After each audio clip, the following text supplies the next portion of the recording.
ne fait pas sortir les prières de leur temps. Oui, moi je prie assis au travail, je prie assis dans ma voiture. Cette prière est invalide pour la prière obligatoire chez les 4 écoles. Car parmi les conditions pour que ta prière soit valide, il y a le fait d'être debout pendant ta prière. Sauf bien sûr si tu as un cas de force majeure comme une maladie qui t'empêche de te tenir debout. Donc les prières ne les fais pas sortir de leur temps.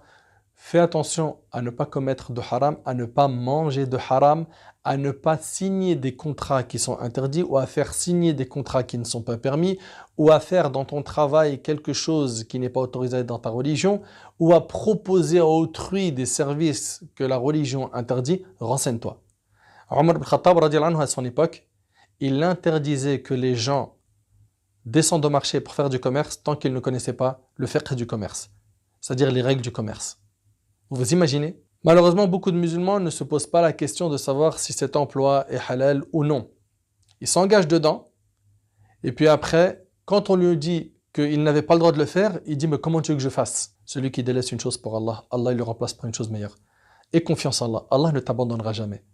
Ne dis surtout pas « Oui, mais non, mais dans notre contexte, c'est difficile. » Tu n'es pas le seul musulman en France qui cherche à pratiquer son dîn.